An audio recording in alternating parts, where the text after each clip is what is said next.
Hello and welcome back to another update as we cover the latest developments throughout the front line in the Israeli-Palestinian war, where over the past few days we have seen that the Israeli forces first ended up being stuck at the outskirts of the Gaza city itself, yet now, ever so slightly, they have started advancing again. Fighting is taking place all over the front line here in the Gaza city outskirts, both to the north and to the south in the direction of Beit Lahia, Beit Hanun and the Jabalia camps. But the Israeli forces have now started focusing their forces here in the northwestern parts of Gaza City, specifically by the El Shati camp here in the northwest. Earlier today, we saw this video here, which shows the fighting in the Shati camp area. As you can hear, there's massive fighting taking place directly between infantry on both sides here in the Shati camp area. The reason for this is that the IDF has seen that after the past few days where their tanks get ambushed within the cities, they realize they need this close support from infantry, which we have seen in the Russo-Ukrainian war. We also get footage from today from the Israeli forces where we see these waves of infantry moving through the city area here in the northwestern parts. So after a couple of days with armored assaults by the Israeli forces into Gaza, the Israeli forces are now sending the necessary infantry support after the tanks have cleared the way. So the way these infantry operate is that they go in these large groups together, clear one house at a time, after which they continue on to the next one. This is how they detect the tunnels, and this is why we're seeing these firefights taking place, because the infantry are now going through clearing these houses, which the tanks have just driven by while the infantry is still in there, going in and out of the tunnels. So with this, we now see direct firefights between the Israeli forces and the Hamas forces within Gaza. On a larger scale, something that continues is the heavy bombardment all throughout the Gaza Strip. With these videos, we see continuous fire by the Israeli Air Force, constantly bombarding everywhere throughout the Gaza Strip. And we see that throughout the night, they launch these flares to give a better overview for direct fire from the tanks and so on. And they also launch continuous airstrikes from their Air Force throughout the day and night all the time. The conflict continues to escalate on the ground in Gaza. We also see increasing attempts by the media to appeal to their own bias, leaving an even greater gap in your consumption. That's why I've been using Ground News in my research. Ground News is an independent app and website that combines news from around the world in one place so we can get the full story. On Ground News, I've been using this Vantage subscription to get full access to the research for this channel. Here I found this story that caught my attention. With my plan, you can see there are over 90 sources on this topic, with the majority being center and left leaning on the political spectrum, with over 74% being high factuality. However, it's important to recognize that even when presented with facts, bias can still play a significant role, influenced by the organization's funding and underlying agenda. Take, for example, this left-leaning from ABC 30 mentions the losses from both sides as well as the humanitarian efforts by Egypt to evacuate the wounded from Gaza. Meanwhile, we have this center-leaning article from the Political Wire that focuses only on US diplomatic efforts in the region. It's the same story presented but with different narratives. Ground News offers lots of value through these comparisons, empowering readers to make informed judgments. That's why I'm excited to have Ground News as a returning sponsor. Stay fully informed by going to ground.news/week to check it out. Subscribe through my link for as little as $1 a month or get 30% off unlimited access this month only. Subscribing supports my channel and also a small team working to hold the media accountable. Thank you, Ground News, for sponsoring this video. But despite all of this bombing, the Israelis also allow the Palestinians within Gaza City to escape from the city itself under the Israeli bombardments. They have opened the Salahuddin Road multiple times, where they allowed the Palestinian civilians to go through from the northern to the southern side. We see that in this video here, which shows a large grouping of civilians in Gaza moving southwards towards the other parts, which are also under Israeli bombardment, but nonetheless they are allowed to move through. The footage here is from an Israeli tank in the side. We then move back to the fighting that is taking place, as we see here in the southern/central parts of Gaza City, we see that the Israeli forces managed to have a small advancement by the Salahuddin Road right here next to the outskirts of the city. As for the northern parts, they managed to advance here to the north of the Jabalia camp area and here to the southwest in the direction of Hashati camp, where the fighting is now taking place. So this area right here and this area right here is the parts they recently captured.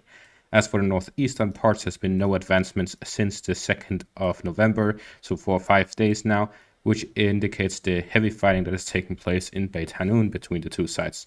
So while the fighting continues, the most intense is taking place by Beit Hanun and El Shati camp, but there's also some here in the northern parts of the Gaza City outskirts and in the southern parts of the Gaza City outskirts. Talking about the fighting that is taking place, we have additional videos, but before we take a look at that, let's look at this part from a Fox News reporter who is attached to an Israeli contingent of soldiers fighting in the Gaza Strip.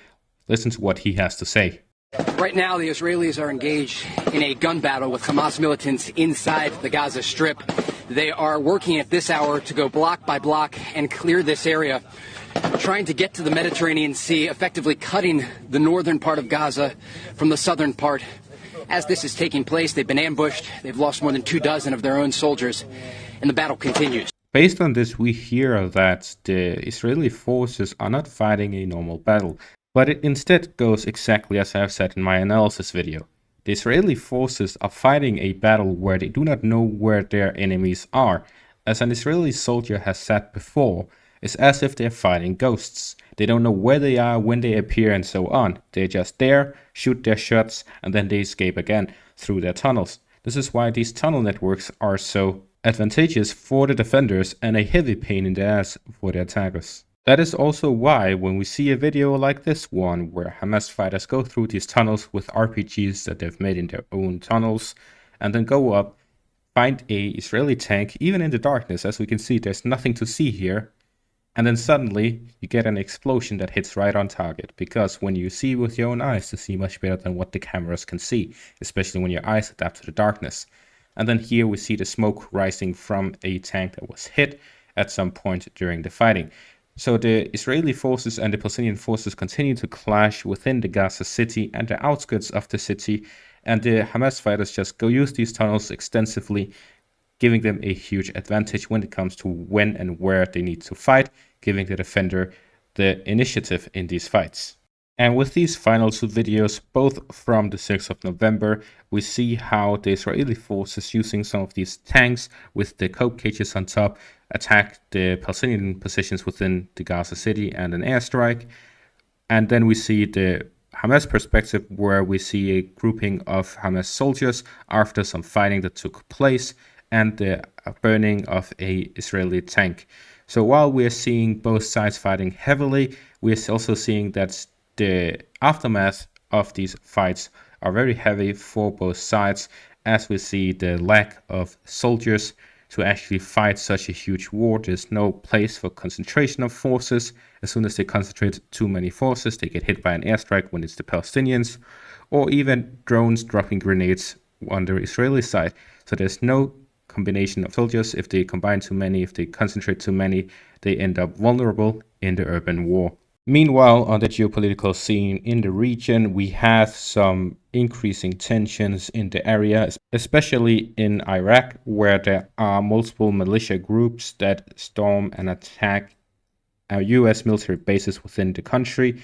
We also have a meeting between the Iranian and Saudi Arabian leaderships talking about the situation and a demand for a ceasefire, among other things. We also have the Israeli defense minister talking about the fighting, saying this is a different war than what we have known, which showcases and proves the point that I've been making since the very start of the war, that it is shown by the way the Israelis are fighting that they haven't really taken the lessons of the Russo-Ukrainian war here in the north that I also cover.